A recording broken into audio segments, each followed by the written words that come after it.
14장부터 17장까지가 이제 마지막 훈화거든요. 이게 이제 마가의 다락방에서 주신 말씀으로 이제 볼 수가 있죠. 그래서 14장은 이제 아버지 집, 그러면서 14장부터 이제 보혜사 성령에 대해서 많이 나옵니다. 그리고 15장은 이제 포도나무 비유를 통해서 우리가 예수님께 붙어 있지 않으면 안 된다. 이제 그 부분을 말씀을 드렸습니다. 자, 그럼 오늘 이제 16장은 이제 실상을 알라. 이제 그렇게 제가 제목을 좀 붙여봤어요.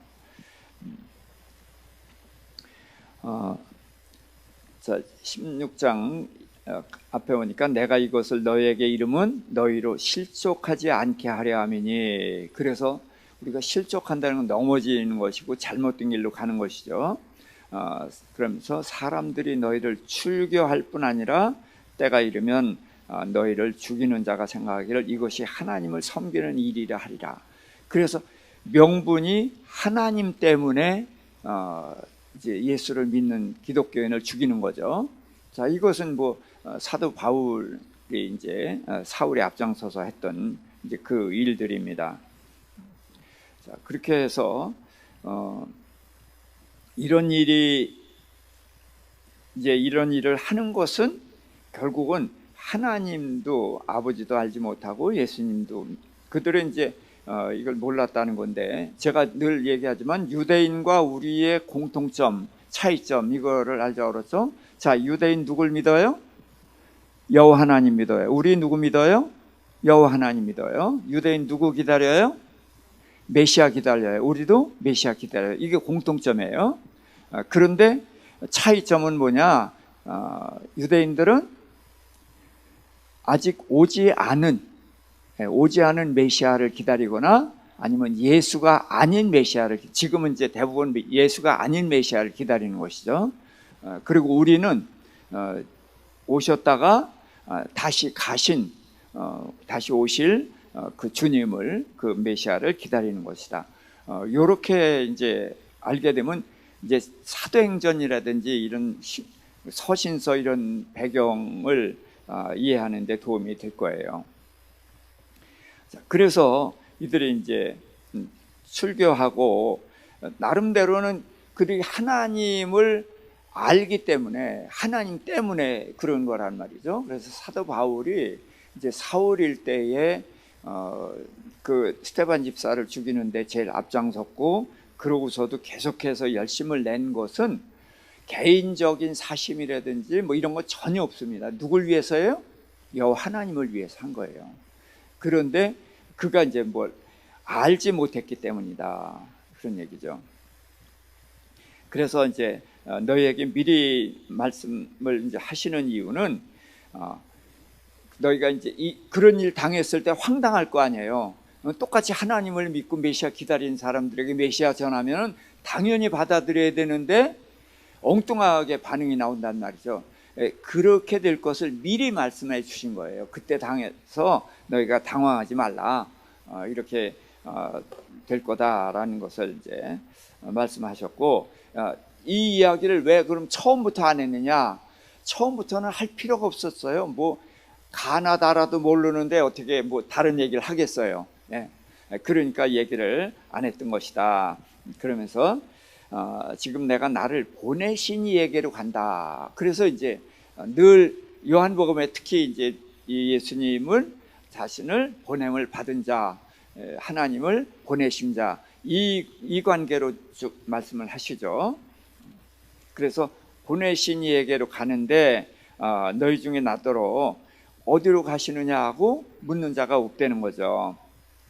그리고 이제 너희 마음에 근심이 가득하다. 그러니까 이들은, 유대인들은 다 천국을 믿어요. 이 사두개인 빼놓고는 다 천국을 믿거든요. 자, 그런데도 불구하고 천국 이야기하면 낯선 거예요. 그러니까 개념적으로 그냥 천국이 있다, 그렇게 하면서도 이 실질적인 그런 느낌이 없었다라고 보는 거죠. 그래서 내가 어디로 아버지께로 간다 그러는데 너희는 도리어 근심을 한다. 그러면서 내가 너에게 실상을 말한다. 그래서 이제 내가 16장의 제목을 이 실상이라고 제목을 붙여본 것입니다. 내가 떠나가는 것이 너희에게 유익이라. 거기서부터 좀 읽어볼까요? 7절부터 같이 읽겠습니다. 그러나 내가 너희에게 실상을 말하노니 내가 떠나가는 것이 너희에게 유익이라. 내가 떠나가지 아니하면 보혜사가 너희에게로 오시지 아니할 것이요 가면 내가 그를 너희에게 보내리니 그가 와서 죄에 대하여 의에 대하여 심판에 대하여 세상을 책망하시리라. 죄에 대하여라 하면 그들이 나를 믿지 아니하며 의에 대하여라 하면 내가 아버지께로 가니 너희가 다시 나를 보지 못하며 심판에 대하여라 하면 이 세상 임금이 심판을 받았습니다. 내가 아직도 너에게 이룰 것이 많으나 지금은 너희가 감당하지 못하리라. 자, 그래서 예수님이 말씀하신 중에 시간대를 많이 얘기하죠. 지금은 또 이후에는 이런 말씀을 많이 해요.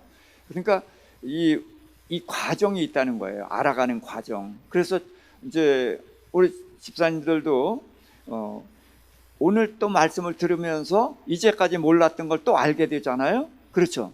이게 있어야 되는 거예요. 지금은 몰랐지만 이후에는 알 수 있는 것이고 지금은 못했는데 이후에는 어떻게 해야 되는 거예요. 이런 발전 과정, 변화 과정, 성장 과정이 없으면은 그 신앙은 정체된 신앙이라고 하는데, 자, 생명이 정체된 것이 있을 수가 있어요, 없어요? 예, 있을 수가 없는 거예요. 정체되는 것은 퇴화하는 것이고 심지어는 이제 죽었다라고 말할 수가 있는 것입니다. 그래서 내가 가는 것이 유익인데 왜 그래요? 내가 가면 누가 와요? 네, 성령님이 오신다는 거예요. 그런데 예수님이 성령을 보낸다고 말씀하시죠. 그래서 내가 떠나가지 않으면 성령이 보혜사가 너에게 오시지 아니할 것이요 가면 내가 그를 너에게 보내리니. 그래서 보내신 자, 보냄을 받은 자, 그것을 제가 말씀드렸죠. 자, 예수님이 보냄을 받은 자니까 하나님은 누구예요? 보내신 자죠. 그러면 보냄을 받은 자 예수님은 누굴 드러내요? 보내신 자 하나님을 드러낸단 말이죠. 자, 그래서 그걸 이제 가장 확실하게 설명한 게 있죠. 저기 소경의 눈을 진흙을 위해서 눈에 바르고 어디로 보냈었죠? 실로암. 무슨 뜻이죠? 보냄을 받았다. 그러면은 자, 보낸 곳이 어디죠? 기온샘. 그래요. 예, 이렇게 기억을 하고 있어야 돼요. 기온샘 무슨 뜻이죠? 분출하다, 그런 뜻이에요. 그래서 이 이스라엘 땅은 이렇게 우리처럼 이 샘이 솟는 데가 거의 없어요. 그래서 그냥 웅덩이를 파서 흐르는 물을 거기다 이제 고이게 해서 그걸 쓰는 거거든요. 그런데 이제 기온샘은 분출하는 그런 샘으로서 이제 하나님을 나타내죠. 기온샘은 위치가 어디에 있어요? 성 밖에, 실로암은 성 안에. 그래서 성 밖에 물이 실로암 성 안으로 들어온단 말이죠. 자, 예수님이 어디로 왔어요?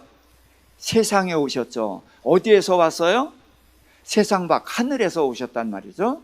그래서 누가 보내셨어요? 예, 세상 밖에 하늘에 계신 아버지께서 보내셨다. 이제 요렇게 이해하면 되는데, 이제 예수님이 또 가시고서 보내시죠. 그래서 성령을 보내시니까 성령은 보냄을 받은 자, 예수님은 보내신 자. 그래서 보냄을 받은 자 성령님은 무슨 일을 하셔요? 보내신 자 예수를 드러내는 거예요. 그래서 성령이 아니고선 예수를 모르는 거예요. 그래서 이제 요한복음 20장 이제 21장 이쪽으로 가게 되면은 이제 거기에 대해서 분명히 알게 되는 건데요. 그래서 보냄을 받은 자, 보내신 자, 요거는 아주 그 성경 전체 큰 흐름이니까 꼭 이해를 하시길 바랍니다. 자, 그러면서 그 성령이 와서 뭘 하느냐? 죄의 심판에 대하여 세상을 책망하시리라 그랬는데, 이 단어를 저는 책망이라는 단어도 그렇지만 이게 엘렌코라는 단어인데 이건 드러낸다, 폭로한다 그런 뜻이 있어요. 그래서 세상을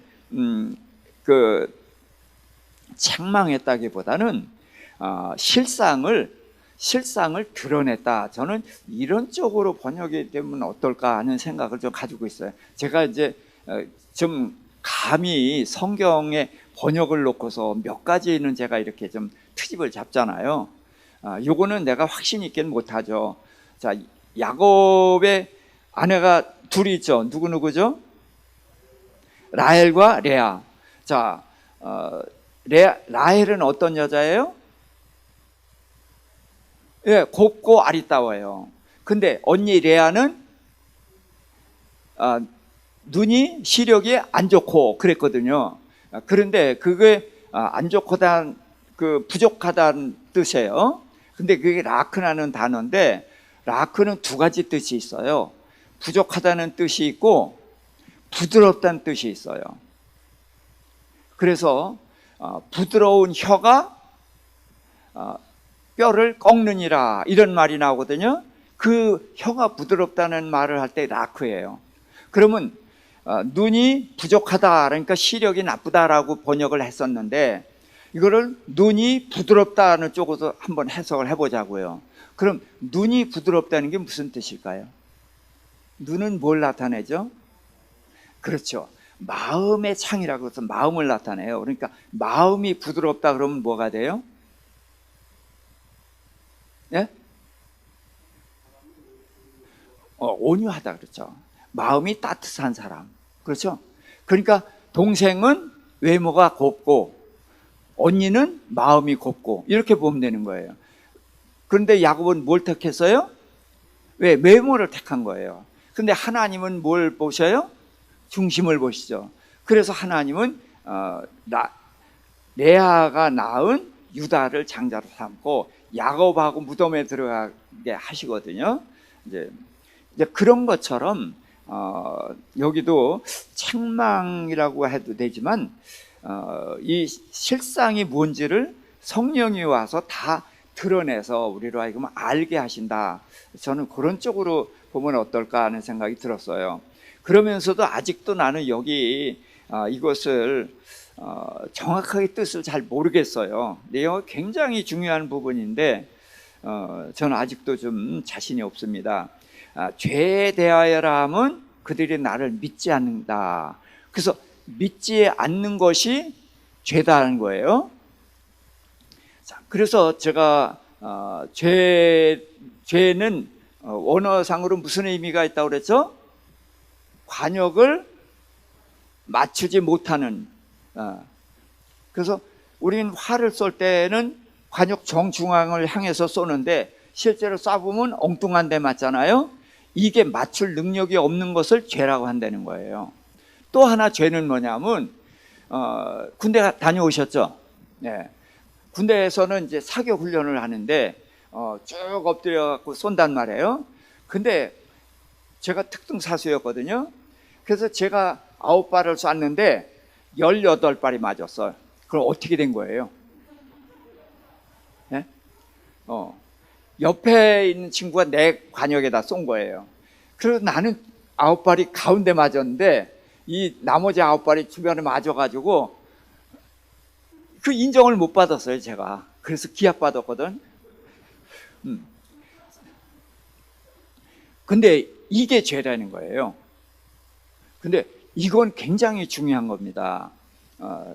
우리가 이젠 대략 아실 거예요. 그동안에 열심히 살아오셨었잖아요. 근데 열심히 살아온 것이 알고 보니까 제바로 살았어요? 잘못 살았어요? 잘못 살았지. 그러니까 그 엉뚱한 데다가 관역을 거기다 내고 쐈다는 거예요. 이게 죄라는 거예요.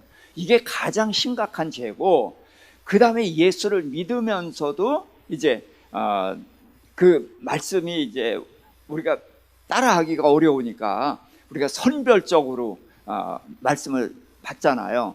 이제 이런 게 문제가 되는데 결국은 그게 믿지 않기 때문에 그런 일이 생기는 거죠.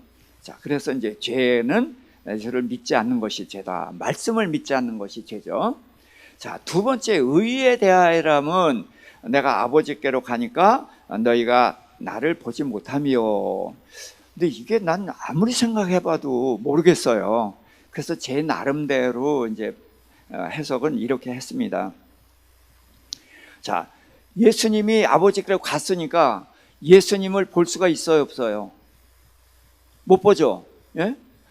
볼 수가 없어요. 근데 예수님이 의로우신 분이잖아요. 그렇죠? 의인의 조상이죠. 그래서 자, 그러면 그 의인의 조상인 예수의 이름이 뭐예요?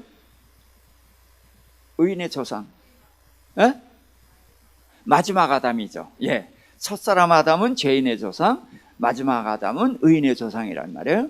그러니까 예수님을 봐야 이게 바른 길인지 그런 길인지를 아는데 예수님이 안 계시니까 그러니까 그 바른 길을 찾지 못한다는 것이죠. 자, 이게 저는 이제 그렇게 좀 해석을 해봤습니다. 그 다음에 심판에 대하여라 하면 세상 임금이 심판을 받았다. 자, 세상 임금이 심판을 언제 받았죠? 예수님이 십자가에 달려서 죽었어요. 그러니까 누가 심판받은 거예요? 그때? 예수님이 심판받은 거죠. 그렇죠? 그러니까 예수님은 죄가 없는데도 십자가에 매달아서 죽였단 말이에요. 그러니까 예수님을 심판을 한 거예요. 자, 그런데 예수님을 심판을 해서 죽였는데, 자, 죽음은 뭐의 결과예요? 죄의 결과예요. 그런데 예수님은 죄가 있어요, 없어요? 자, 없는데 죄 때문에 죽었단 말이에요. 그러니까 예수님은 부당하게 심판을 받은 거죠. 그래서 예수님은 자기 죄가 없는 대신 누구의 죄를 짊어졌어요? 세상 죄를 짊어지고 죽었단 말이죠. 그래서 사단의 권세가 뭐죠? 무슨 권세? 사망 권세를 쥐고 있어서요. 근데 사망 권세는 어디에 효력이 있어요?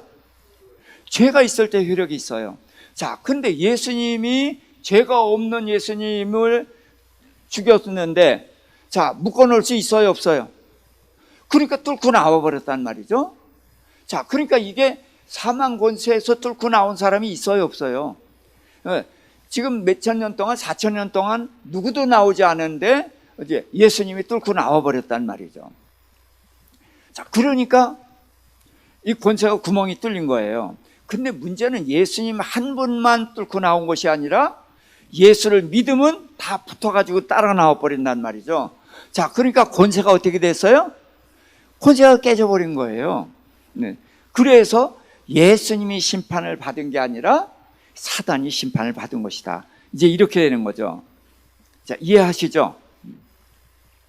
자, 그래서 아직도 너희에게 이를 것이 많으나 지금은 너희가 감당하지 못하리라. 자, 지금이 어느 때예요? 예수님이 조금 있다가 잡혀서 죽으실 거예요. 자, 그러면은 지금 다 얘기해 줘야지. 그렇잖아요. 근데도 지금은 너희가 감당 못하기 때문에 이룰 것이 많은데도 얘기 안 했다는 거예요. 그러면 언제 얘기해 주신다는 거예요? 네. 성령이 오셔서 이제 그동안에 예수님이 하신 것들을 다 이해하게 해 주신다는 거죠. 자, 그래서 자, 13절부터 조금 더 읽어볼까요? 그러나 진리의 성령이 오시면 그가 너희를 모든 진리 가운데로 인도하시리니 그가 스스로 말하지 않고 오직 들은 것을 말하며 장래일을 너에게 알리시리라. 그래서 자, 성령님은 스스로 말하는 것이 아니죠. 뭘 말하셔요? 진리를 말하는데 뭘 말해요? 들은 것을 말한다는 거예요. 그러니까 누구한테 들은 거예요? 예수님께 들은 것을 말하는 거예요. 예? 그렇죠?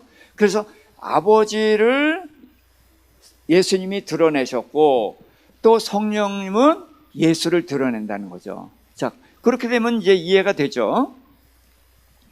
이 부분을 이제 알지 못하면은 이 성경 해석에 많은 오류가 생겨요.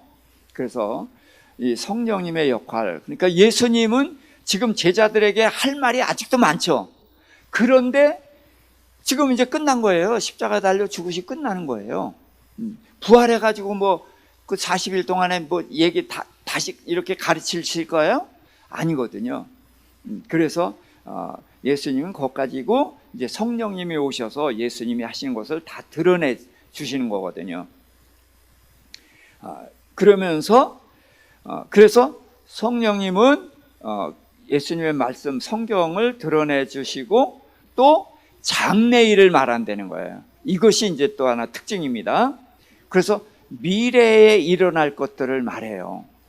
그래서 이제 은사 있는 분들은 이제 이천수 목사님도 그런 은사가 있었잖아요. 그래서 이제 뭐 이렇게 보고서 이제 무슨 은사가 있다 그러고 뭐 어떻게 될 거다 그러고 그런 말씀들을 하신단 말이에요. 그게 이천수 목사님이 말씀하시는 것이 아니라 성령님이 그 안에 계셔서 장래일을 말하게 해주신다는 거죠. 그래서 제가 이제 그때 최용돈 목사님이랑 저랑 이제 그때 안수집사일 때인데 저기 부평 그 감리교회 거기에 이제 그 권사님이 장로님이 여자 장로님이 그런 예언의 은사가 있다고 그래서 가서 물었어요. 그랬더니 최용돈 장로님은 그 최용돈 그 안수집사님한테는 목회하라. 당신 제사장이다. 그러는 거예요. 근데 저는요, 그랬더니 당신 제사장이 아니래요. 그러면서 저보고 목회하라는 얘기를 안 하는 거예요. 신학교 가라는 얘기를 안 하는 거예요. 그래서 아니 저는 뭡니까? 그렇게 물었죠. 그랬더니 당신은 바울 같은 사람이다. 뭐 그래요. 그래서 바울은 목사가 아닌가? 저는 이제 그때만 해도 성경을 이제 모르잖아요. 그냥 목사님한테 배운 정도니까. 자, 그랬어요. 그런데 그러고 잊어버렸죠. 근데 저도 어쨌든 신학을 하고 그랬는데 제가 중국 가서 휘젓고 다니잖아요. 그러니까 바울이 돌아다니면서 복음 전하고 교회를 세운 것처럼 제가 돌아다니면서 말씀을 전하고 그런 거예요. 그러고 보니까 그 장로님이 하신 말씀이 그거구나. 이제 그런 생각이 지금 들어요. 근데 내가 감히 바울하고 나하고 견줄 수가 없기 때문에 그 말은 제가 아주 조심스러워서 이제 못하죠. 근데 그런 바울 같은 그런 큰 인물이란 뜻이 아니라 그러니까 쭈삣쭈삣한 것 같아요. 그 장로님도 그런 비슷한 일을 하니까 그렇게 예언이 나온 게 아닌가. 이렇게 해서 장래일을 알린다. 자, 그러면서 14절에 그가 내 영광을 나타내리니 내 것을 가지고 너에게 알리겠습니다. 그래서 성령님은 예수 그리스도를 드러내는 거예요. 그래서 이거를 알면은 이제 제자들이 예수님의 말씀을 들으면서도 예수님을 제발은 믿어요? 못 믿어요? 못 믿어요. 왜 못 믿어요? 성령이 아니고선 예수를 알 수가 없는 거예요. 그래서 못 믿는 거예요. 죽었다가 살아났는데도 못 믿어요. 이런 게 다 성령님이 오셔야 한다. 그러니까 유대인들이 다 성경을 열심히 믿고 그랬잖아요. 그렇죠? 열심히 믿고 그들은 다 암송을 해요. 우리처럼 성경 모르는 그 유대인들은 없거든. 그런데 예수님이 와서 말씀 전하면서 뭐라고 그랬어요? 너는 모른다. 그러니까 하나님을 왜 몰라요? 아니야, 성령님이 아니지. 예? 여호와 하나님을 왜 몰라요?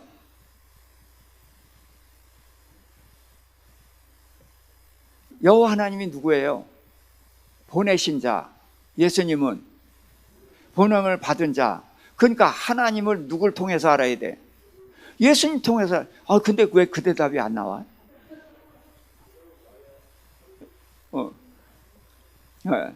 자, 그러니까 이 원리란 말이에요. 그렇죠? 그러니까 예수님이 오셔서 다 이제 하나님을 알게 해준 것처럼 이제 성령님이 오셔서 예수님을 알게 해준다. 그게 이제 이런 데서 나타나는 거예요. 내 것을 가지고 너에게 알리고 내 영광을 드러낼 거다. 그래서 이제 무릇 아버지께 있는 것은 다 내 것이고 내가 말하기를 그가 내 것을 가지고 너에게 알리리라. 그가 누구예요? 성령님. 예. 자, 요 분명히 이해되죠?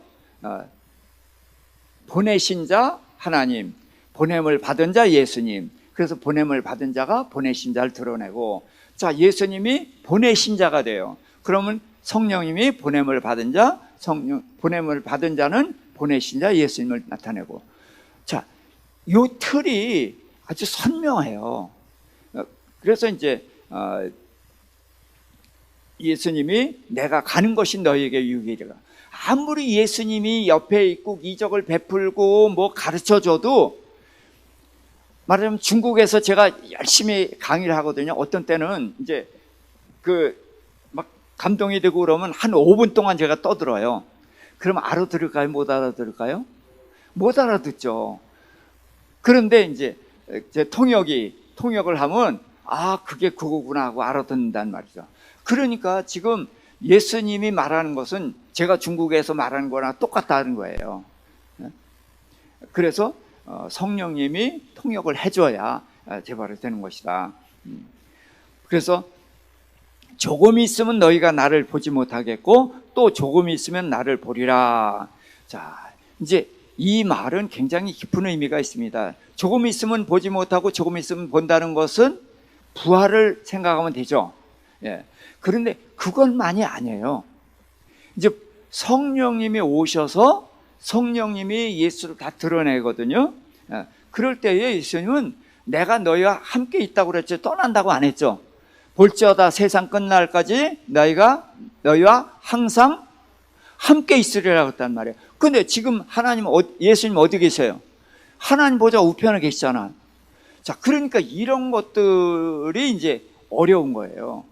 그러니까 이제 이거를 갖다가 예수님이 우리 안에 계시고 성령님도 와 계시다, 이렇게 말하는 분도 있어요. 근데 저는 그걸 맞다 틀리다 말은 못해요. 근데 다만 예수님은 하나님 보좌 우편에 앉아 계시잖아요. 그럼 누가 와 계셔요? 성령님이 와 계셔요. 성령님 시대예요. 근데 성령님이 누굴 드러내요? 예수님을 드러내요. 그러니까 예수님이 우리와 함께 있다 해도 전혀 문제가 없죠. 나는 그렇게 받아들이고 싶어요. 네. 근데 이런 건 교리적으로 따지면은 까딱 잘못하면 이제 2단이 나오고 3단이 나오고 이러거든요. 그래서 이런 건 조심스럽긴 하지만 이런 걸 지나치게 강조하거나 그러는 것은 오히려 위험합니다. 그래서 저는 이렇게 생각을 합니다. 근데 다른 분들은 이렇게 말합니다 해서 그냥 두리뭉실 넘어가는 거예요. 제가 이런 것은 딱 떨어진 답을 얘기하기가 조심스럽기 때문에 그렇게 말합니다. 그러니까 제자들이 조금 있으면 보지 못하고 조금 있으면 본다는 게 이게 도대체 뭔 소리예요? 이제 그러면서 또 아버지께로 간다, 이게 뭔 소리냐, 이제 그러는 거예요. 자, 그랬을 때에 이제 19절부터 여기 중요하니까 좀 같이 읽어볼까요? 내 말이 조금 있으면 나를 보지 못하겠고 또 조금 있으면 나를 보리라 함으로 너희가 서로 문의하느냐? 내가 진실로 진실로 너에게 이르노니 너희는 곡하고 애통하겠으나 세상은 기뻐하리라. 너희는 근심하겠으나 너희 근심이 도리어 기쁨이 되리라. 자, 이건 금방 알았죠? 예, 예수님이 십자가 달려 죽을 때에 세상은 기뻐했고 제자들을 통곡했단 말이에요. 그렇지만 실상은 뭐예요? 너희 근심이 기쁨이 되리라. 왜? 부활하시니까. 부활하시고 예수님 혼자만 부활하시는 것이 아니라 부활의 길을 열어놓으셨으니까 근심이 기쁨이 된다는 거죠. 자, 21절입니다. 여자가 해산하게 되면 그때가 이르렀으므로 근심하나 아기를 낳으면 세상에 사람 난 기쁨으로 말미암아 그 고통을 다시 기억하지 아니하느니라. 맞죠? 지금은 너희가 근심하나 내가 다시 너희를 보리니 너희 마음이 기쁠 것이요 너희 기쁨을 빼앗을 자가 없으리라. 그렇죠? 지금은 너희가 근심하지만 이제 기쁨이 왔어요. 그런데 이 기쁨을 빼앗을 수 있어요, 없어요? 못 빼앗아요. 왜? 그들을 죽여도 죽으면 천국 가잖아요. 그러니 이기는 방법이 없단 말이에요. 그래서 기쁨을 빼앗지 못한다. 그날에는 이제 너희가 아무것도 내게 묻지 아니하리라. 내가 진실로 진실로 너희에게 이르노니 너희가 무엇이든지 아버지께 구하는 것을 내 이름으로 주시리라. 그래서 우선 내게 묻지 않으리라 그랬어요. 왜? 성령님이 다 답을 가르쳐 주시거든요. 그러니까 예수님께 묻지 않게 되는 것이고, 그 다음에 무엇이든지 아버지께서 구하는 것을 내 이름으로 주시리라. 그러니까 제자들이 그동안에 기도했어요. 그렇죠? 다 기도했습니다. 근데 무슨 이름으로 기도했을까요?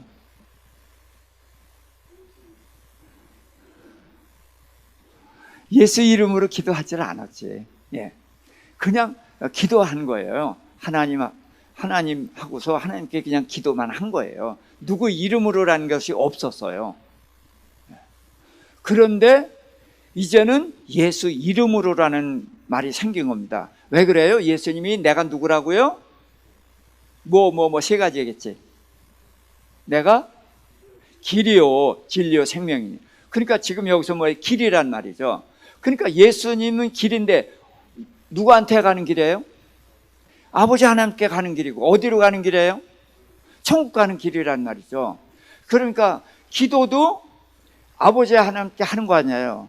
그러니까 기도를 우리의 힘으로 갈 수가 없는 거예요.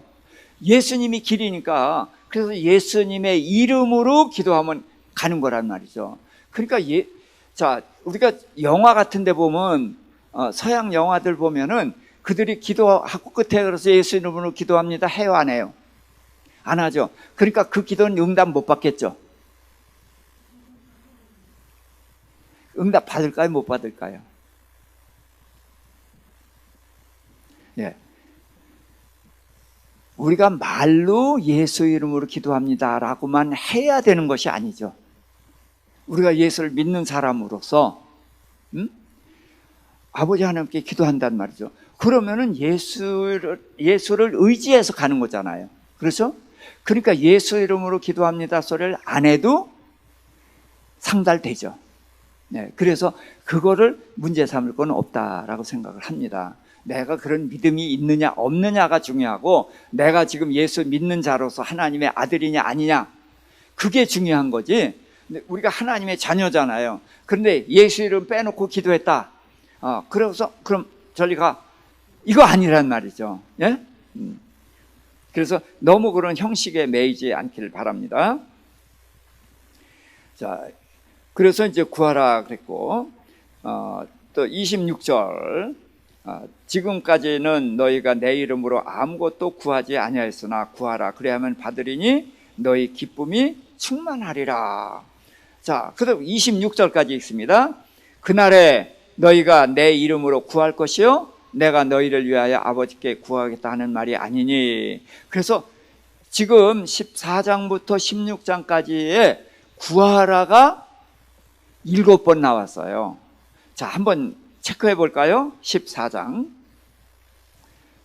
13절입니다. 시작. 너희가 내 이름으로 무엇을 구하든지 내가 행하리니 이는 아버지로 하여금 아들로 말미암아 영광을 받으시게 하려 함이라. 한 번입니다. 14절. 내 이름으로 무엇이든지 내게 구하면 내가 행하리라. 2번 했습니다. 자, 그 다음에 15장 7절. 너희가 내 안에 거하고 내 말이 너희 안에 거하면 무엇이든지 원하는 대로 구하라 그리하면 이루리라. 3번입니다. 자, 그 다음에 16절. 너희가 나를 택한 것이 아니요 내가 너희를 택하여 세웠나니 이는 너희로 가서 열매를 맺게 하고 또 너희 열매가 항상 있게 하여 내 이름으로 아버지께 무엇을 구하든지 다 받게 하려 함이라. 그래서 이게 네 번째. 네? 자, 그리고선 이제 지금 16장 23절, 24절, 26절 해서 7번 구하라는 말이 나왔어요. 자, 그러니까 요한이 이거 7번 세가면서 썼을까요? 이게 성령의 감동으로 했다는 게 이런 거예요. 이렇게 해서 구하라는 말을 이 14장부터 16장까지 속에 7번 이렇게 해서 기도를 굉장히 강조를 한 거죠. 특별히 강조한 것 같지 않은데도 이렇게 명확하게 이렇게 말씀을 하셨어요. 그래서 그 예수의 이름으로 구했을 때에 받았을 때 그 기쁨이 이제 충만할 것이다. 그래서 이제까지는 비유로 얘기했지만 다시는 비유로 얘기하지 않고 이제 밝히 알려주겠다. 왜? 못 알아들으니까 통역하듯이 이제 못 알아들으니까 이제 다른 비유를 가지고 설명을 했는데, 이제 성령이 우리 안에 들어오시면은 이게 해석이 다 되기 때문에 비유를 이제 해석이 되는 거죠. 그래서 성경에 이제 비유가 많잖아요. 예수님이 비유를 많이 하셨는데 그 비유를 사실은 제자들이 거의 못 알아들었을 거예요. 그런데 언제 알아요? 오순절 성령이 오시니까 이게 그런 뜻이구나 하고 알게 됐을 거라는 거죠. 그래서 이제 내 이름으로 구할 것이고 내가 너희를 위해서 아버지께 구하지 않는다. 왜? 그러니까 예수님이 하나님의 아들인데 그가 길을 열어놔가지고 이제 우리가 하나님의 자녀가 됐잖아요. 그러니까 예수님의 자리에서 아버지와 통한 것처럼 우리가 하나님과 그렇게 통하게 된다는 것이죠. 27절에 이는 너희가 나를 사랑하고 또 내가 하나님께로부터 온 줄을 믿었으므로 아버지께서 친히 너희를 사랑하심이라.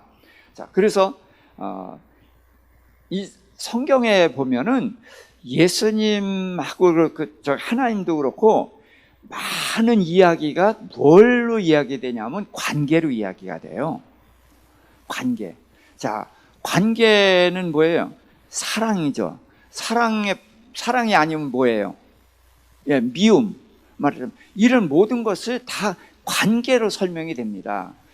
그것은 우리는 이 관계보다도 이런 소유가 중요하다고 생각하거든요. 내 손에 많이 쥐고 내 안에 많이 가지고 있으면은 그것이 나를 든든하게 보장해 주는 것 같잖아요. 그런데 하나님 나라는 그런 것은 중요하지 않다는 거예요. 관계가 중요하다는 거예요. 그래서 물질 같은 건 다 뭐에 필요한 거예요? 관계에 필요한 거다. 자, 우리도 사실은 많이 가지려고 하지만 그 가진 것이 뭐에 쓰여요? 관계에 쓰이는 거예요. 네.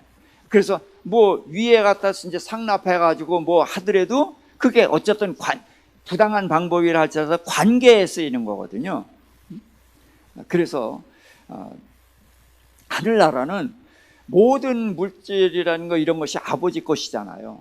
그러니까 우리가 관계에 집중하게 되면은 그걸 공급해 주시겠다는 거죠. 그래서 먼저 그 나라와 그 일을 구하라. 그리하면 이 모든 것을 너에게 더하시리라. 그래서 이 모든 것이 뭐예요? 물질 세계예요. 우리가 중요하다고 생각하는 것. 근데 우리가 그 나라와 그 일, 하나님의 나라를 향해서 가면은 이게 관계란 말이에요. 그것을 향해서 가면은 그런 물질을 공급해 주시겠다. 이제 그런 뜻으로 받아들이면 되겠습니다.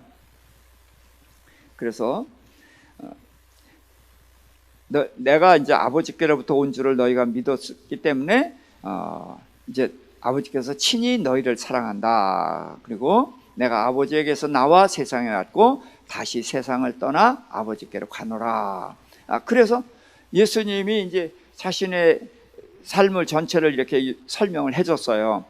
자, 그랬을 때 이제 29절부터 같이 더 읽겠습니다. 제자들이 말하되 지금은 밝히 말씀하시고 아무 비유로도 하지 아니하시니 우리가 지금에야 주께서 모든 것을 아시고 또 사람의 물음을 기다리지 않는 줄 아나이다. 이로써 하나님께로부터 나오심을 우리가 믿사옵나이다 그랬거든요. 자, 근데 예수님도 그랬어요. 내가 하나님께로 나온 줄을 이들이 믿었다고 얘기를 했죠. 그리고 제자들이 믿는다고 얘기했죠.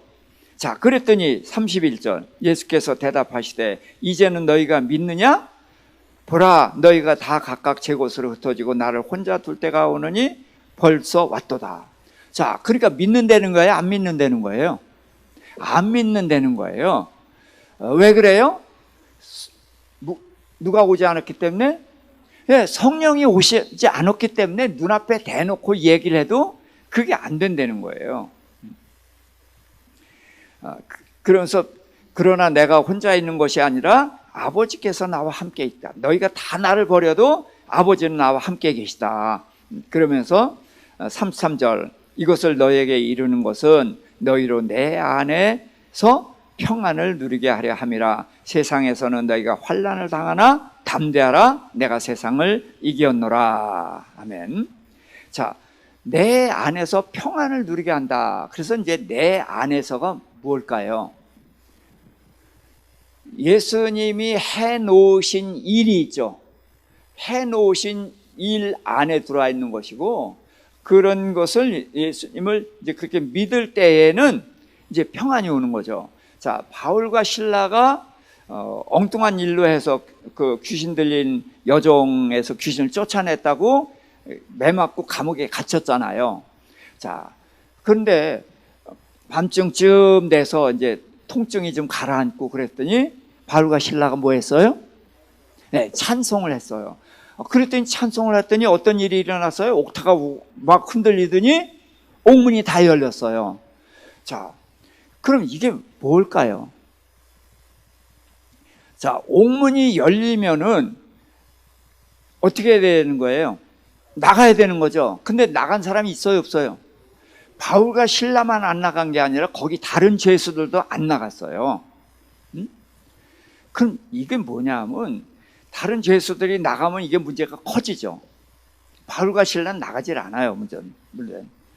그래서 하나님께서 문은 열어놓고 아무도 안 나가게 하신 거예요. 무슨 뜻이냐면 바울과 실라는 감옥에 갇혀 있잖아요. 족쇄에 묶여 있고. 자, 그런데 뭐가 묶여 있어요? 뭐가? 몸뚱이가 묶여 있는 거예요. 몸뚱이가. 그런데 그들의 마음은 뭐예요? 자유했다는 거거든요. 그러니까 찬송을 할 수가 있었거든요. 평안을 누렸다는 거예요. 그래서 내 안에서 평안을 누리게 하려 함이라. 바로 이게 주님 안에서의 평안이거든요. 그래서 우리의 이제 평안은 둘이에요. 세상이 주는 평안이 있고 주님이 준 평안이 있어요. 자, 일반적으로 세상이 주는 평안은 어떤 평안이죠? 아니, 평안. 환경으로부터 오는 거죠. 그렇죠? 밖으로부터 오는 거예요. 그래서 옥문 열고 나가, 그럼 그게 평안이죠. 그러나 주님 안에서는 불구하고 평안이에요. 이해되시죠? 갇혀 있을지라도, 병중에 있을지라도. 제가 그 카톡방에 한 자매의 그 노래 부르는 거 한번 올렸죠. 예. 자기가 살아날 확률이 30살이라는데 2%. 그런데도 자유화되는 거예요. 그래서 우리는 환경에도 불구하고 그런 평안을 누릴 수가 있는데 그것이 바로 주님이 주신 평안이라는 거죠. 그래서 그거의 근거가 뭐냐? 내가 세상을 이겼다는 거예요. 여기서 세상이 누구죠? 여기선 세상이라고 할 땐 사단입니다. 그러니까 예수님이 성경 안에서 세상이라고 말할 때는 굉장히 많아요. 세상 권세를 쥐고 있는 사탄도 세상이라고 말합니다. 또 이 자연 환경을 세상이라고 말합니다. 그리고 모든 사람을 세상이라고 해요. 그러고서 이제 거기서도 딱 잘라서 믿지 않는 사람들을 세상이라고도 말하기도 합니다. 그러니까 그때 우리가 잘 구분을 해야 돼요. 하나님이 세상을 이처럼 사랑하사 독생자를 주셨으니, 그러면 그 세상은 누구예요? 어떤 사람? 예, 모든 사람이에요.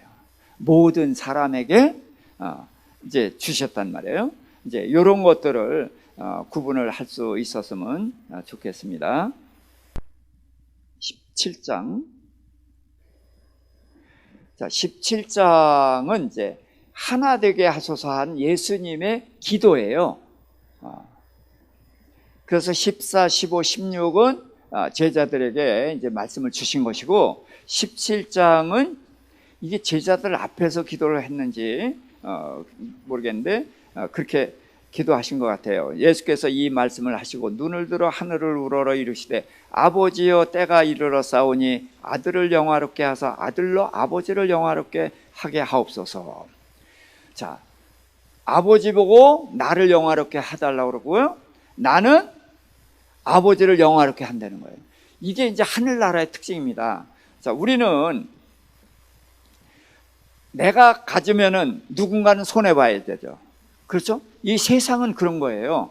누가 좋아지려면 누군가는 손해봐야 돼요.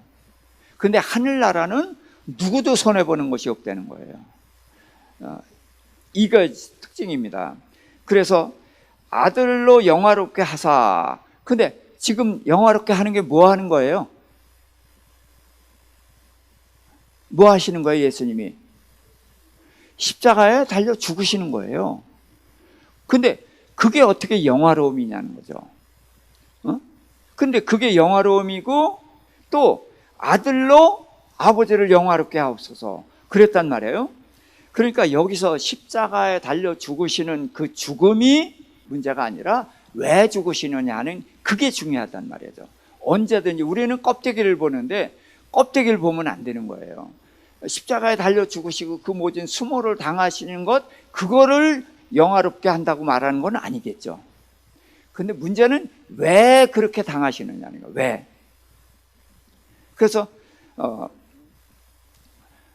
자, 이사야서 53장 거기 한번 볼까요? 53장은 예수 그리스도의 십자가 이야기죠.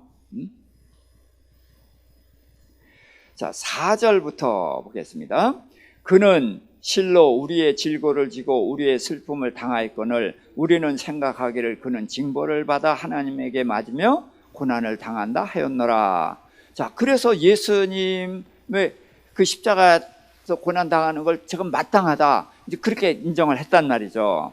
그런데 5절입니다. 그가 찔림은 우리의 허물 때문이요 그가 상함은 우리의 죄악 때문이라. 그가 징계를 받음으로 우리는 평화를 누리고 그가 채찍에 맞음으로 우리는 나음을 받았도다. 자, 여기서 허물은 뭐고 죄악이 뭐죠?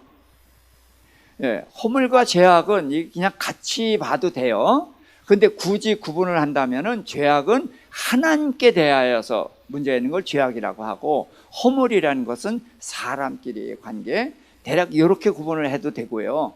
허물이라는 것은 물질 관계라든지 뭐 이런 것이고, 이제 죄악이라는 것은 철저하게 하나님과의 관계를 말한다, 이렇게 보면 됩니다.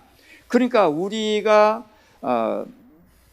죄로 인해서 이런 어려움을 겪었는데 예수님이 이것을 담당했기 때문에 죄를 해결을 하신 거예요. 죄를 해결해서 제일 먼저 회복된 게 뭐예요? 관계예요. 하나님과 우리 사이에, 십자가에서 하나님과 우리 사이에 뭐가 가로막고 있었어요? 죄가 가로막고 있어요. 사람과 사람 사이에 죄가 가로막고 있었단 말이에요. 그래서 관계가 깨졌어요. 그런데 예수님이 죄를 담당하고 죽으심으로 인해서 관계가 회복이 됐다는 거예요. 이게 가장 중요한 거예요. 그래서 하나님과의 관계, 사람과의 관계, 이게 관계가 회복이 안 된다? 예수는 믿는데 관계가 회복이 안 된다? 관계가 여전히 좋지 않다? 그러면 예수 잘못 믿는 거라는 거예요. 네, 이거는 정말 잘못 믿는 거예요. 사람과의 관계가 나쁘다, 이거는 잘못 믿는 거예요. 이건 분명한 거예요. 다른 거를 얘기할 게 없어요. 자, 그 다음에 그가 징계를 받음으로 우리가 평화를 누리고. 자, 우리가 가장 힘든 게 뭐예요? 힘든 거를 저는 억울한 거라고 생각해요. 억울한 거. 그 초등학생도 이 인천에서 있었던 일이에요. 초등학교 5학년 애가 아파트에서 떨어져서 죽었어요. 근데 왜 그랬냐? 컨닝 안 했는데 컨닝했다고 해서. 자, 그런데 걔는 죄를 안 지는 아이일까요? 예? 걔 여전히 죄를 져요. 그런데 컨닝을 안 했는데 했다고 그러면 그거는 못 견디겠다는 거예요. 이게 이제 우리 마음의 고통 중에 가장 큰 거거든요. 그런데 예수님은 죄가 하나도 없는데 가장 잔혹한 형벌을 받았잖아요. 그러니까 어떤 억울한 일을 당한 사람도 이게 이제 마음의 문제예요. 예수님 앞에 가면 다 해결이 되죠. 이거예요. 그래서 평화를 누리고 그 다음에 채찍에 맞음으로 우리가 남을 입었도다. 그래서 우리가 제일 많이 이제 간증하는 게 뭐예요? 병 낫는 거잖아요. 예수님이 그 병 낫잖아요. 그게 바로 예수님이 채찍에 맞으신 것이, 그 살이 찢긴 것이 우리의 질고를 담당하신 거라는 거예요. 그러니까 예수님 뭐 하나하나 다 당한 것이 다 우리를 위해서 하신 거란 말이에요. 자, 6절까지 읽습니다. 우리는 다 양 같아서 그릇 행하여 각기 제 길로 갔거늘 여호와께서는 우리 모두의 죄악을 그에게 담당시키셨도다. 자, 우리는 하나님이 어디서 그러면서 나름대로 제 길로 다 갔다는 거예요. 그런 우리를 위해서 그 아들을 십자가에 박아 죽게 하셨다는 거예요. 그러니까 그것을 알게 되면은 우리가 변화될 수밖에 없다. 이제 그렇게 이제 보는 것이죠. 그래서 영화롭게 한다. 그러니까 예수님은 십자가에 달려 죽으시면서 뭘 했어요? 자기 백성들의 죄를 담당했죠. 그래서 백성들의 죄를 담당해서 그 아버지의 뜻을 이루셨단 말이에요. 그러니까 아버지가 얼마나 우리 사람을 사랑하는지를 예수님이 몸으로 실현해서 그 아버지의 이름을 영화롭게 했단 말이죠. 이 하나님이 너희를 얼마나 사랑하시는지 나를 십자가에 못 박아 죽이면서까지 너희를 구원하신 거야. 그 하나님의 위대한 사랑을 예수님이 드러냈단 말이에요. 그러니까 이 아버지는 또 예수님을 영화롭게 이제 높여주는 거예요. 그러니까 누구도 예수님이 혼자 그 고뇌를 담당했지만 그걸로 인해서 누구도 손아보는 사람이 없죠. 아버지 영광 받으시고 예수님 영광 받으시고 우리 모두가 구원을 얻고 이런 것이 하늘나라 일이란 말이죠. 그래서 아버지께서 아들에게 주신 모든 사람에게 영생을 주게 하시려고 만민을 다스린 권세를 아들에게 주셨습니다. 그래서 영생을 주게 하고, 자 3절 같이 읽습니다. 영생은 곧 유일하신 참 하나님과 그가 보내신 자 예수 그리스도를 아는 것이 영생이다. 아는 것.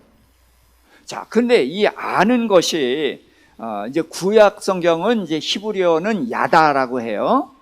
그리고 신약은 이게 기노스코라고 하는데, 안다는 것은 우리는 어떻게 알아요? 머리로 알면 안다는 거라고 생각하거든. 근데 이 성경에서 안다는 것은 머리로 안 것도 아는 것이지만 결국 몸으로 체득하는 것을 안다고 그런단 말이에요. 그래서 아담이 하와를 알았어요. 그래서 이제 가인과 아벨이 태어나는 겁니다. 그래서 부부가 함께 자는 것을 안다, 이렇게 표현을 하거든요. 그러니까 유일하신 참 하나님이 한 분밖에 없다는 것, 이거는 그냥 우리가 숫자적으로 한 분밖에 없다, 이런 개념으로도 말할 수가 있지만, 무슨 뜻이냐면 비교 대상이 없는, 전혀 이분과 뭘 비교해서 뭐 어떤 것도 얘기할 수 없는, 그러니까 정말 천하의 유아독존, 하나밖에 없는 이제 그런 것을 유일하신이라고 봐야 되거든요. 참 하나님과 그가 보내신 자 예수 그리스도를 아는 것. 그러니까 그 하나님을 알고 예수 그리스도를 안다는 것은 뭐예요? 그분 이름만 안다고 되는 게 아니라 한 분이시다 뭐 이런 거 안다고 되는 게 아니란 말이죠. 그래서 그리스도가 무슨 뜻이라고 그랬죠? 기름 부음을 받은 자. 어떤 자에게 기름 부어요? 왕, 제사장, 선지자. 말하자면 이런 걸 아는 것도 예수 그리스도를 아는 거예요. 자, 예수가 무슨 뜻?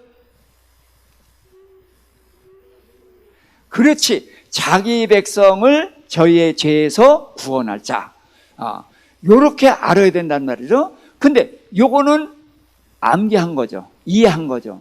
자, 요것도 아는 거예요. 여기서 시작이 되는 거예요. 근데 이것은 시작이지 끝이 아니다. 성경에서는, 학교에서는 이걸 알아서 답안지에 쓰면 되는 거죠. 근데 우리는 답안지에 쓰는 게 아니라 어떻게 해요? 몸으로 그걸 구현해내는 거예요. 이게 아는 거라는 거예요. 그래서 하나님을 알고 예수 그리스도를 아는데, 자, 그러니까 알기 위해서는 먼저 머리로 알아야 되죠. 먼저 머리로 알고 그 가슴으로 동의가 되고 그랬을 때에 우리가 몸으로 그 말씀을 살아낼 수가 있죠. 이것이 바로 아는 것이라는 거예요. 그래서 아버지께서 내게 하라고 주신 일을 다 이루어서 아버지를 이 세상에서 영화롭게 하였다. 자, 그러니까 아버지를 영화롭게 하는 게 뭐냐? 아버지께서 맡기신 일을 내가 다 이루었어요. 그러니까 다 이루니까 아버지가 어떤 분인지 그게 다 드러나죠. 그게 영화롭게 하는 거라는 거예요. 자, 그러니까 우리가 하나님께 영광 돌린다. 그게 뭐예요? 찬송가 연습 잘 해가지고 찬송가 잘 부르고 거룩하게 예배드리고, 물론 그런 것도 영화롭게 하는 거예요. 그러나 영화롭게 한다는 것은 하나님의 뜻, 예수님이 우리에게 맡겨진 임무를 온전히 감당해냈을 때에 그분을 영화롭게 하는 것이죠. 그렇죠? 그러니까 영화롭게 한다는 것에서 우리가 세상 교육과 차이는 뭐냐면, 세상 교육은 쓰면 되는 거예요. 예? 쓰기만 하면 되는 거예요. 그런데 우리는 쓰는 것이 없어요. 그래서 아브라함을 시험하는데도 이삭을 번제로 바치잖아요. 그 자리까지 가야 된단 말이에요. 그래서 죽이려고 할 때 하나님 황급히 말려서 죽이지만 않았지, 이미 마음으로는 어떻게 죽였어요. 근데 이제 물론 왜 죽였냐가 이제 거기서 나와야 되는 건데, 그렇게 하는 것이 이제 네가 나를 믿었고 내 이름을 영화롭게 했다, 이게 그렇게 되는 거란 말이에요.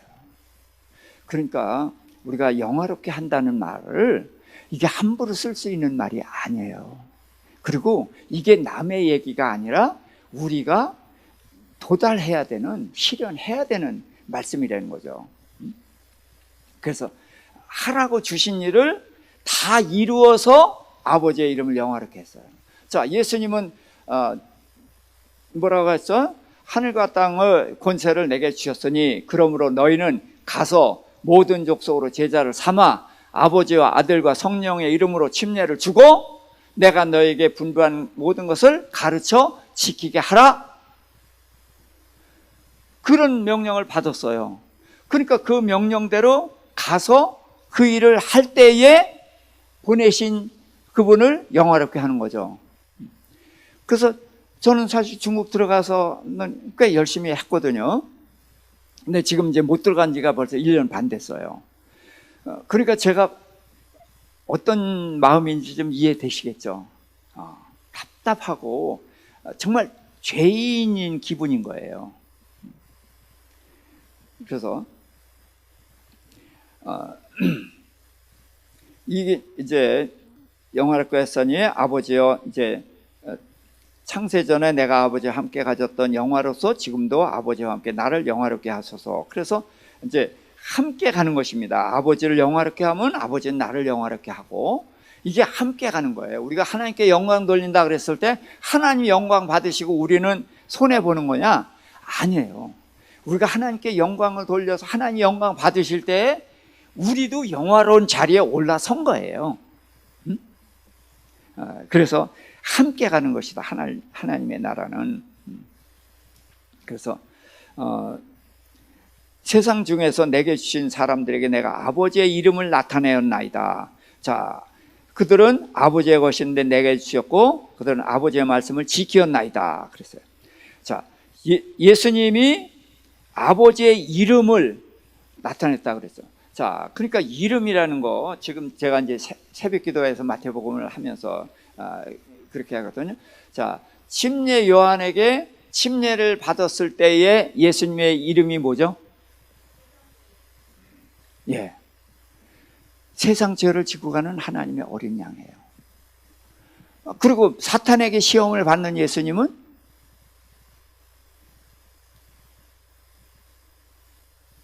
누구도 시험 받았어요? 그래서 첫사람 아담, 마지막 아담, 이제 이런 게 나오는 거예요. 그러니까 예수님의 이름을 많이 가지고 있다는 것은 뭐예요? 그분이 그런 하는 일, 그런 영역이 많다는 거거든요. 그러니까 하나님의 이름을 우리에게 나타냈다는 것은 뭐예요? 하나님이 어떤 분인지 그 영역을 제자들에게 다 가르쳐 주셨다, 이제 그 얘기예요.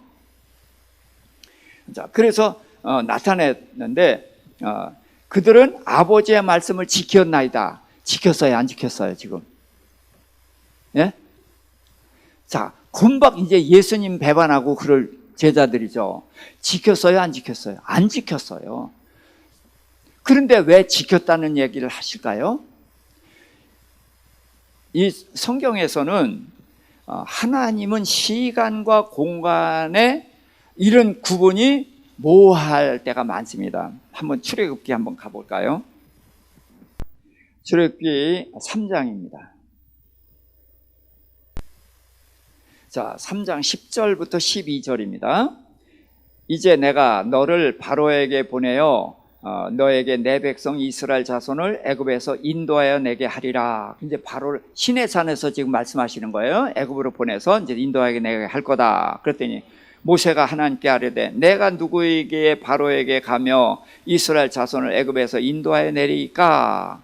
그래서 이제 질문을 했더니 12절 하나님이 이르시되 내가 반드시 너와 함께 있으리라. 내가 그 백성을 애굽에서 인도하여 낸 후에 너희가 이 산에서 하나님을 섬기리니 이것이 내가 너를 보낸 증거니라. 자, 보낸 증거다. 증거를 지금 말씀하시는 게 뭐예요? 지금 모세는 애굽에도 안 갔죠. 그런데 이후에 모세가 애굽에 가서 10가지 재앙을 내리고 이스라엘 백성을 이끌고 이 시내산에 와서 올 것인데 그것이 증거라는 거예요. 이게 말이 돼요, 안 돼요? 말이 안 돼요. 응?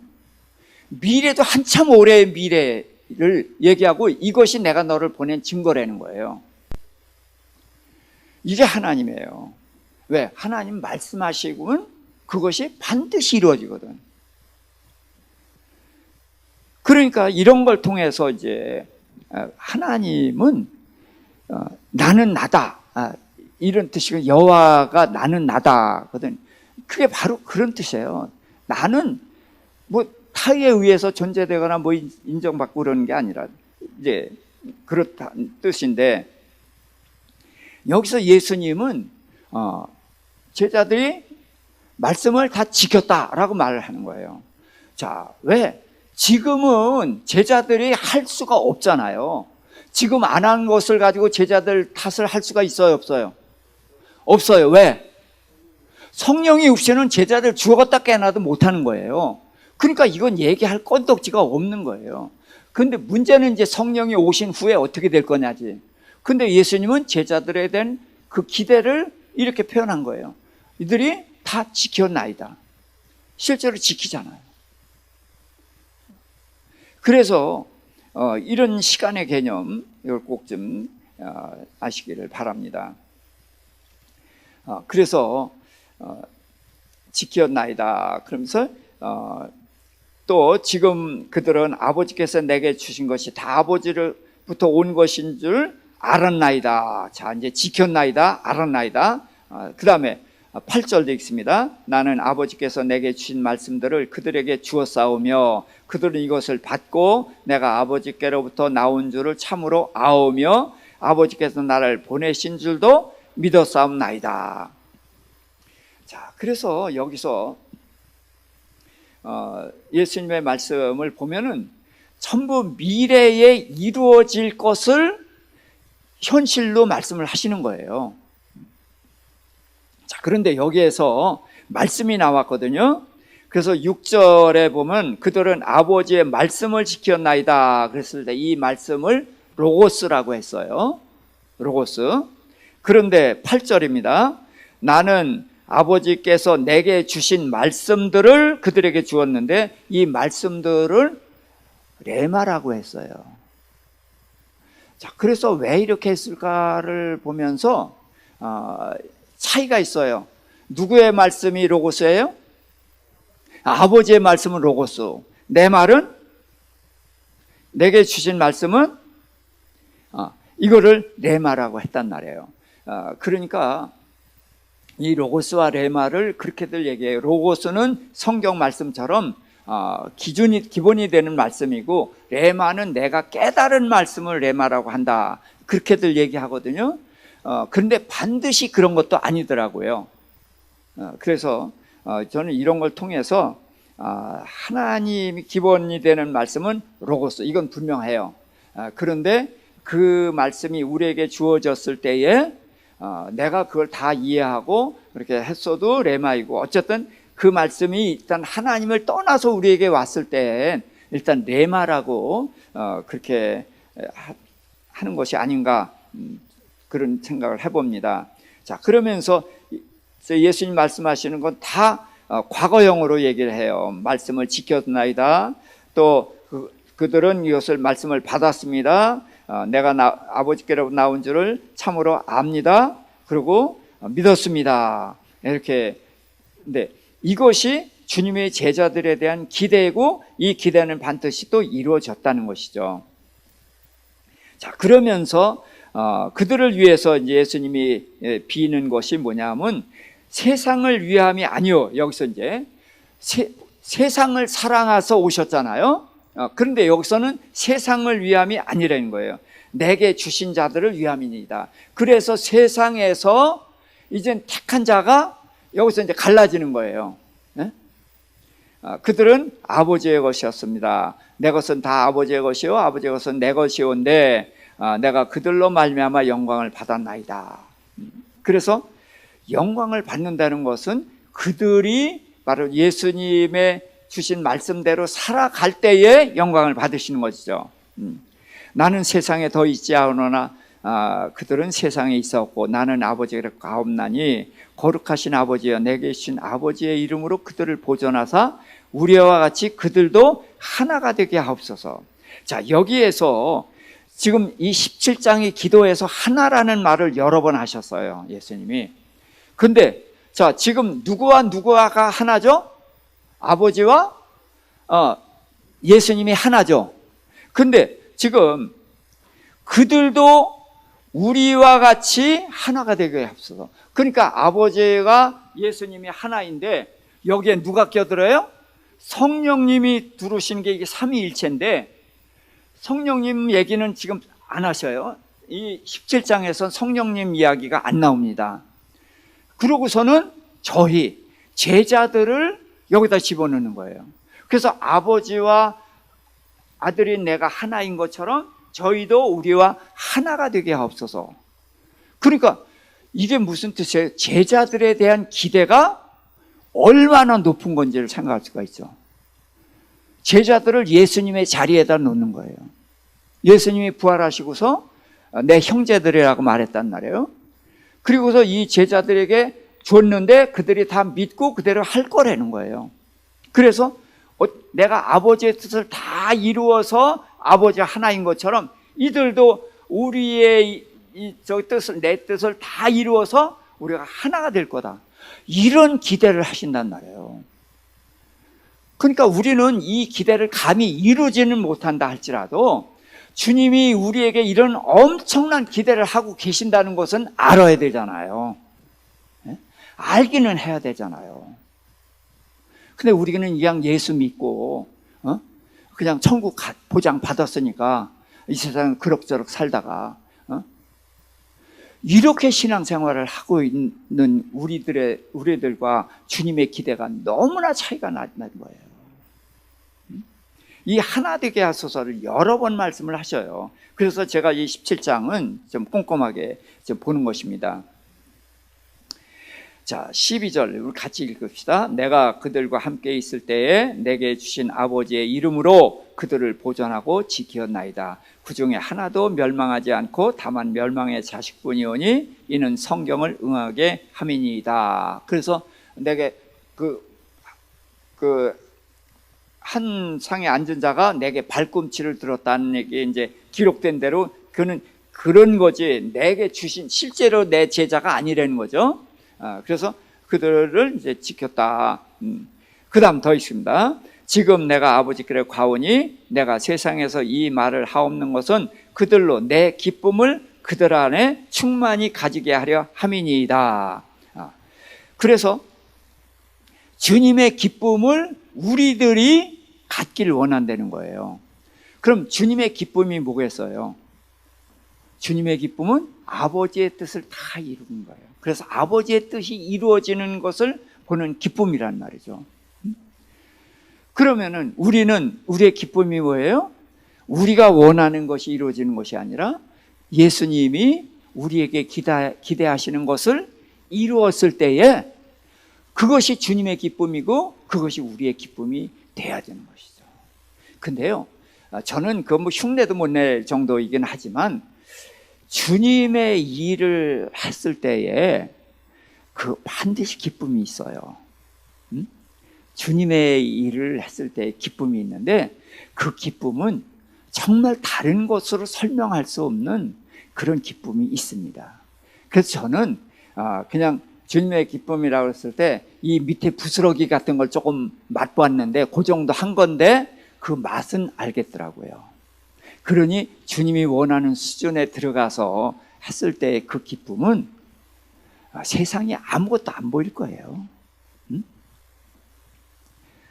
그래서 그들 안에 충만하게 하려 합니다. 14절입니다. 내가 아버지의 말씀을 그들에게 주었사오매 세상이 그들을 미워하였사오니 이는 내가 세상에 속하지 아니함 같이 그들도 세상에 속하지 아니함으로 인함이니이다. 자, 여기서 세상이 바로 사단이 지배하고 있는 세상을 말하고 있는 거죠. 그래서 우리가 원래 사단의 소속이었는데 하늘나라 소속으로 나왔단 말이에요. 그러니까 예수님을 핍박한 것처럼 이들도 핍박을 한다는 거죠. 그래서 이제 이들을 미워할 거다. 자, 15절 내가 비옵는 것은 그들을 세상에서 데려가시기를 위함이 아니요 다만 악에서 빠지지 않게 보존하시기를 위함이니이다. 네. 그러니까 세상에 이런 악하고 대적한 미워하니까 빨리빨리 해서 세상에서 장소 옮기려고 하려고 한 게 아니라는 거예요. 여기 잘못 이해하면 악에 빠지지 않게 여기서 죄짓지 않고만 살고 있으면 되겠구나 그런 뜻이 아니죠. 세상은 세력이 있단 말이에요. 무슨 세력? 악의 세력. 그래서 그 영향력으로 우리를 더럽히려고 한단 말이에요. 자, 그러니까 그 영향을 받지 않는 걸 말하는 거예요. 근데 그 영향을 그냥 안 받을 수가 있어요? 안 받을 수가 없어요. 그러니까 우리는 하나님으로부터 영향을 받아야 돼요. 그래서 예수 그리스도로부터 영향을 받는 그 영향력으로 인해서 이 사단으로부터 오는 악의 영향력을 막을 수가 있는 것이죠. 내 혼자 힘으로는 이건 못하는 거란 말이에요. 그래서 내가 하늘에 속해 있기 때문에 하나님의 말씀대로 살아가고 그렇게 하나하게 되면 우리가 세상의 영향을 받지 않고 예수님이 세상을 이긴 것처럼 우리도 세상을 이길 수가 있다는 거예요. 그걸 기대하는 거란 말이죠. 내가 세상에 속하지 아니함 같이 그들도 세상에 속하지 아니하였사옵나이다. 17절 함께 그들을 진리로 거룩하게 하옵소서. 아버지의 말씀은 진리니이다. 자, 여기서 말씀이 로고스일까요? 레마일까요? 예? 예, 로고스입니다. 예, 아버지의 말씀이니까. 자, 그래서 진리로 거룩하게 하옵소서. 그래서 말씀이 진리라는 거죠. 그러니까 우리가 거룩해지는 것은 뭘로 거룩해져요? 말씀으로 거룩해지는 거예요. 자, 그러니까 피로 어떻게 돼요? 깨끗해지고 말씀으로 거룩해진다. 그러니까 말씀을 모르면 거룩해질 수가 없다는 거예요. 아버지께서 나를 세상에 보내신 것 같이 나도 그들을 세상에 보내었고 또 그들을 위하여 내가 나를 거룩하게 하오니 이는 그들도 진리로 거룩함을 얻게 하려 함이니이다. 그래서 그들을 위해서 내가 거룩해진다는 거예요. 왜? 예수님을 믿는 사람들은 예수님의 발자취를 따라가잖아요. 그렇죠? 그러니까 예수님이 하나님의 말씀으로 온전히 이 세상과 다른 모습을 보여줌으로 인해서 제자들이 그 모습을 보고 따라가게 되는 거죠. 그래서 나로 말미암아 믿는 사람들도 위함이니. 자, 21절 22절 아버지여 아버지께서 내 안에 내가 아버지 안에 있는 것 같이 그들도 다 하나가 되어 우리 안에 있게 하사 세상으로 아버지께서 나를 보내신 것을 믿게 하옵소서. 내게 주신 영광을 내가 그들에게 주었사오니 이는 우리가 하나 된 것 같이 그들도 하나가 되게 하려 함이니이다. 자, 그래서 아버지께서 내 안에 내가 아버지 안에. 자, 이게 그러니까 구분이 돼요, 안 돼요? 아버지와 예수님 구분이 안 되는 거예요. 그냥 짬뽕이죠. 이 말이 적합하지는 않지만 이해하기 쉽게 짬뽕이죠. 구분이 안 되죠. 그게 아버지와 예수님 관계라는 거예요. 그래서 그들도 다 하나가 되어 우리 안에 있게 하려 한다. 그러니까 그들도 어떻게 돼요? 구분이 없어야 되죠. 그래서 제가 이제 그 말씀 드렸죠. 순교자를 성경에서 뭐라고 표현한다고 그랬죠? 네, 목배임 받은 자. 그런데 목배임 받은 자라는 표현에서 우리가 지금 목이 몇 개? 네, 2개. 내 목이 하나 있고 또 예수님의 목이 하나 있죠. 머리가 둘이란 말이에요, 지금. 그렇죠? 근데 목배임을 당했을 때 어떤 목배임을 당해요? 내 목이 베어지는 거죠. 그러니까 내 목이 베어졌을 때 내가 온전히 그리스도 내 머리가 된 거잖아요. 자, 이것이 우리가 도달해야 되는 목표란 말이에요. 근데 이게 결단코 쉽지를 않지만 저는 이렇게 생각을 합니다.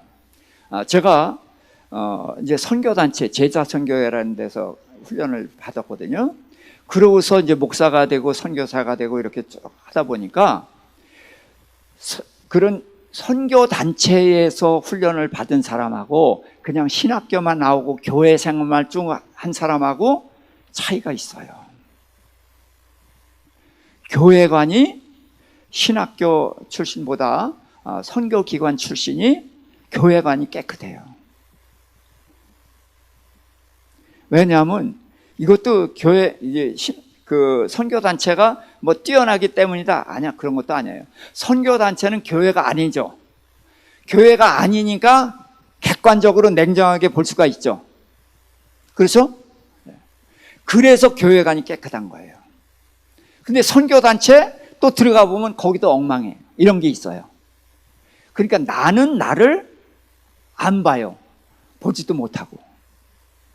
그래서 제가 선교단체에서 훈련을 받고 보다 보니까 교회관을 그냥 교회 안에서만 자란 사람보다는 조금 깨끗한 편이에요. 그래서 교회관이 조금 다르죠. 그래서 교회에 대해서 좀 제가 비판적이잖아요. 이제 그런 게 있는 건데, 그래서 여기서 이제 뭘 얘기하려고 그렇다고 했나? 어쨌든 아버지와 아들이 이제 하나가 된 것처럼 이 우리 제자들도 이제 온전히 하나가 되어야 되는데, 이제 하나가 되기 위해서는 내가 없어져야 되죠. 내가. 그래서 제가 지난주에 저기 말씀 전했잖아요.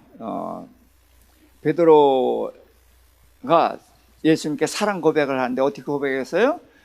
내가 주님을 사랑하는 줄 주께서 아시나이다. 왜 주님을 사랑하는 고백을 왜 내가 나를 근거로 못하고 주께서 아시나이다 해요? 나는 그런 고백을 할 수 있는 사람이 못 돼요. 주님을 배반했었고 그렇기 때문에. 그래서 자기가 없어진 사람인 거예요. 그러니까 이게 머리가 둘이었는데 머리가 하나가 내려간 거예요. 이게 이제 이런 삶을 우리가 살아야 된다는 겁니다. 그래서 자꾸 내가 없어지고 그래야 되는데, 이제 제가 아까 선교단체 얘기한 게 그겁니다. 제가 저하고 이제 성경 공부 하시는 분들하고 이렇게 같이 가다 보면은 이제 어떤 결과가 오게 되냐면, 성경 공부 하신 분하고 이 교회에서 성경 공부 하지 않은 분하고 이런 차이가 나게 됩니다.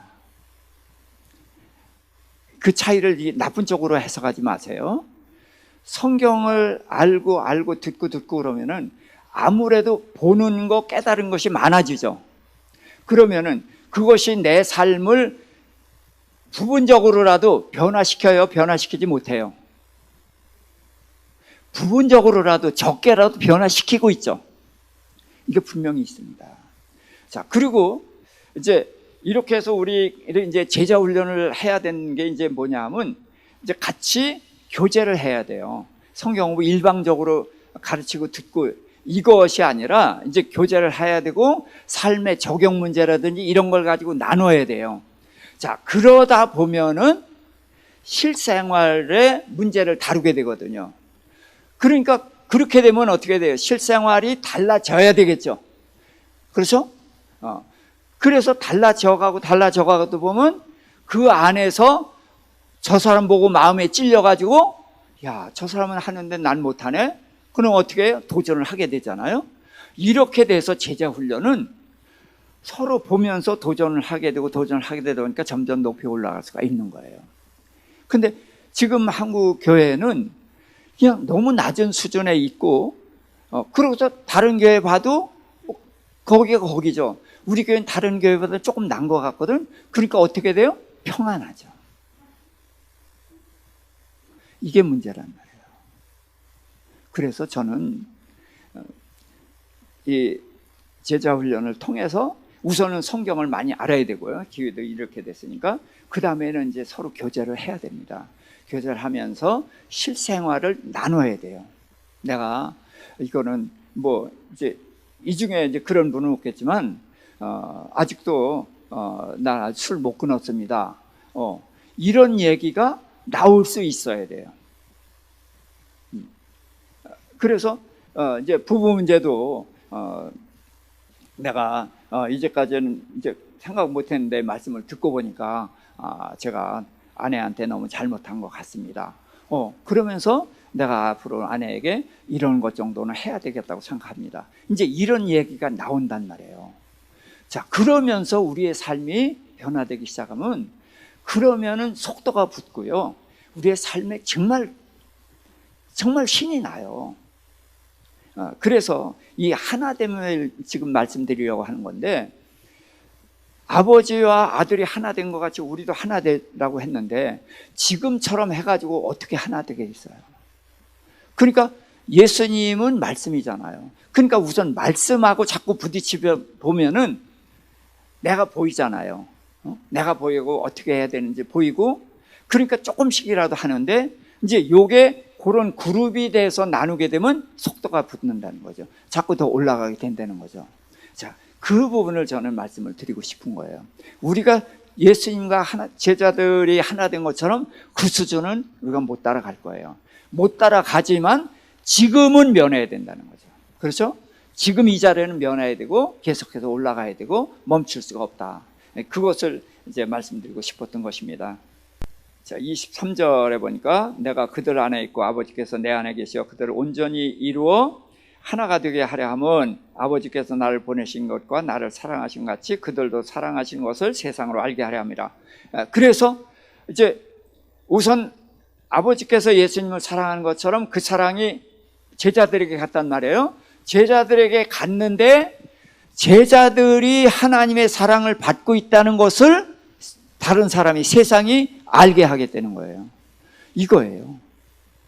그래서 우리는 이게 전도입니다.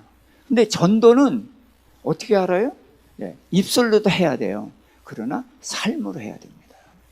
자, 안디옥 교회가 이제 거기서 이름이 생겨났죠.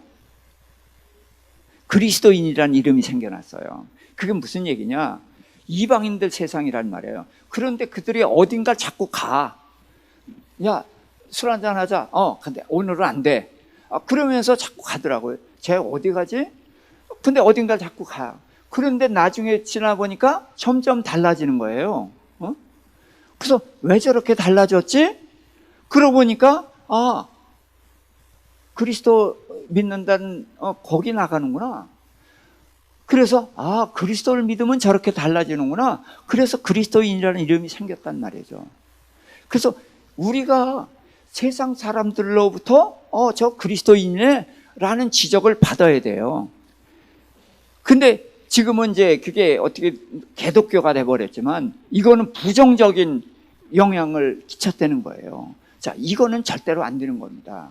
그래서 긍정적인 영향을 끼쳐서 그들로 하여금 저들이 하나님을 믿더니 저렇게 달라지는구나. 그것은 이제 그 사랑 이야기로 이렇게 설명을 한 것입니다. 아버지여 내게 주신 자도 나 있는 곳에 나와 함께 있어. 아버지께서 창세전부터 나를 사랑하심으로 내게 주신 나의 영광을 그들로 보게 하시기를 원하옵나이다.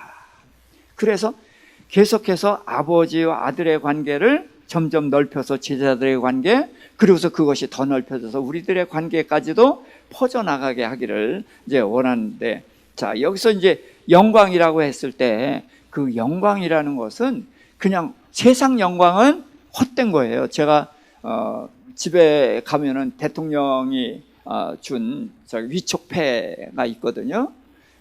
그래서 제가 이제 아실 거예요.